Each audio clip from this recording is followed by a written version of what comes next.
మూసీ నది పక్కన ఏమో 5,000 కోట్లతోని గాంధీ విగ్రహం కడుతున్నాడు. దాన్ని ఏ విధంగా చూసుకోవచ్చు? మూసీ నది మీద ఇదివరకు ఎవ్వరు ఎలాంటి ఎలిగేషన్ కానీ ఎలాంటి కానీ ఏది లేదు.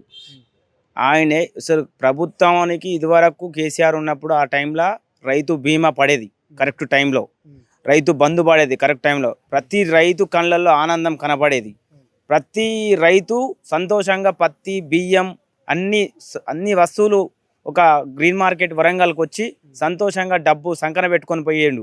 ఇవాళ కొన్ని వందల కోట్ల రూపాయల డబ్బు, వందల కోట్ల ఎకరాలు ఈ కాంగ్రెస్ ప్రభుత్వం అన్యాయంగా మొత్తం అతలాకుతలం చేసి జనాలను కొంచెం అట్లా ఇట్లా భయభ్రాంతులకు గురి చేసి ప్రభుత్వం ఎవ్వరు వచ్చినా మా అండదండలు ఉన్నాయి, మా వెనక మినిస్టర్లు ఉన్నారు, ఎంపీలు ఉన్నారని చెప్పేసి కొంతమంది చాలా విర్రవీకుతూ ప్రభుత్వాలు చేసుకుంటూ ఇవాళ 5,000 కోట్లు గాంధీ విగ్రహం అంటున్నాడు.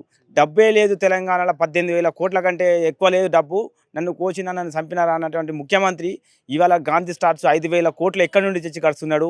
ఇప్పుడు నెక్స్ట్ జరగబోయే కేరళ ప్రభుత్వంలో 1,000 కోట్లు 2,000 కోట్ల పైన ఖర్చు పెట్టడానికి సిద్ధంగా ఉన్నాం మా ప్రభుత్వం అని ఎలా అంటున్నాడు.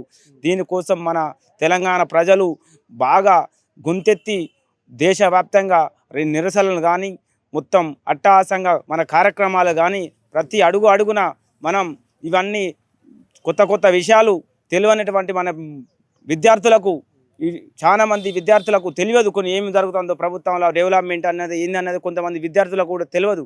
డిఎస్పేషన్ నోటిఫికేషన్ లేదు, విద్యాశాఖ మినిస్టర్ లేడు, హోమ్ మినిస్టర్ లేరు.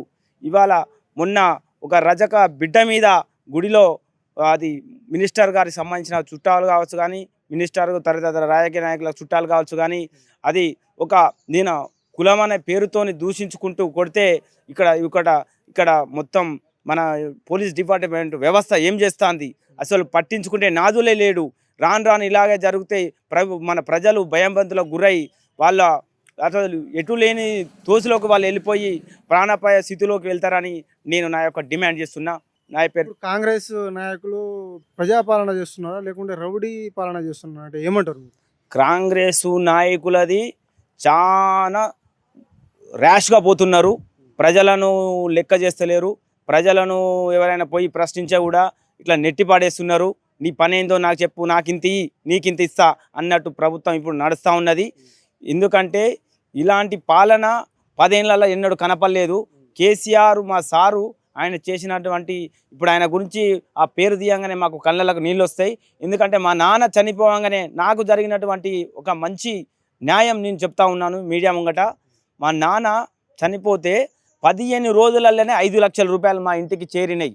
ఆయనే మా దేవుడు కేసీఆర్ గారు.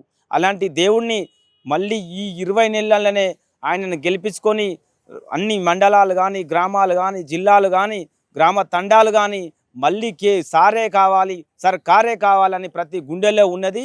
ఇప్పుడు మోసపోయినాం, ఇంకోసారి ఈ ప్రభుత్వం మళ్ళా మేము ప్రజలను ఎంతో దెబ్బతిన్నాం. దెబ్బతింటే కదా మనిషికి ఆ నొప్పి విలువ ఏందనేది తెలిసేది. అప్పుడు కాక ఎవరికి తెలియదు అన్నట్టు ఇవాళ ఈ యొక్క 5 ఏళ్ళు మనతోని పెద్ద ఏం కాదు. ఇక గత ప్రభుత్వం మళ్ళీ బీఆర్ఎస్ ప్రభుత్వమే ముందుకు వస్తుంది. ఏకతాటిగా అందరూ ఒక్కటైతారు. తెలంగాణ మళ్ళీ ఊపందుకుంటుంది. అదే జోసి మీద అదే స్పీడ్ మీద కారు పోతుందని నేను తెలియజేస్తున్నా. ప్రజాపాలన నడుస్తుందంటే మీరు ఏమంటారు? ఇది ప్రజాపాలన అని ప్రజలే అంటలేరు. ఇది ప్రజాపాలన కానే కాదు, ఇది అరాచక పాలన, ఇది దౌర్జన్య పాలన, ఇది ఒక బూటక పాలన.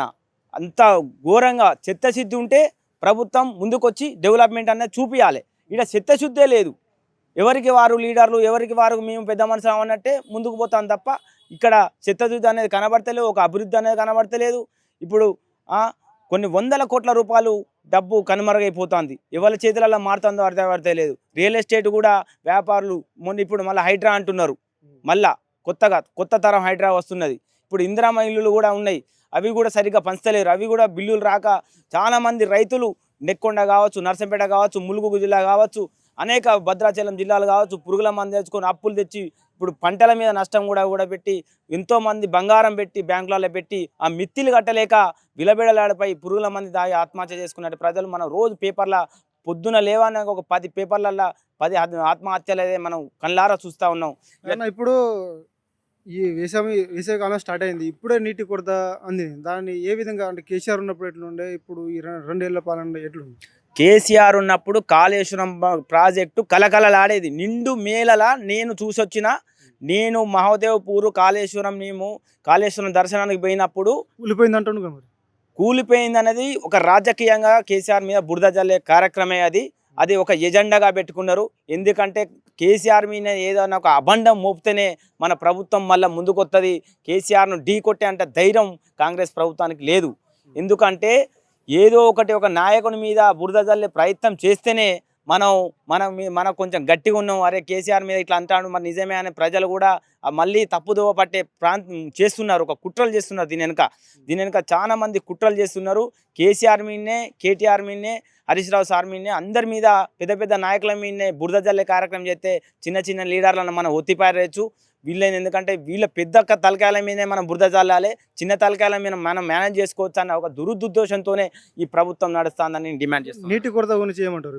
నీటి కొరక ఇప్పుడు మొన్న న్యూస్ పేపర్లల్లో, వాట్సాప్లల్లో అందరూ గవర్నమెంట్ స్కూళ్ళల్లో ఒక నీటి కుండ కూడా పెట్టని ప్రభుత్వం ఇది. ఒక చల్లటి ఒక రంజాన్లో ఒక కుండలో ఒక గుడిసెకాడికి పోతే ముసలమ్మ కుండ నిండా నీళ్లు పెట్టుకుంటుంది. ఇన్ని కాలేజీలు, ఇన్ని బాలిక హాస్టళ్ళు, ఇన్ని హాస్టళ్ళు ఉన్నా కూడా ఒక నీటి కుండలో నీళ్లు లేని పరిస్థితి.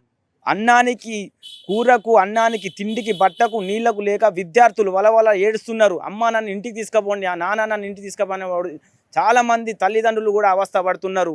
ఇంత ఎండాకాలంలో ఈ ఆత్మహత్యలకు ఏదైనా పాల్పడితే అది ప్రభుత్వమే భరించాలని నేను డిమాండ్ చేస్తాను.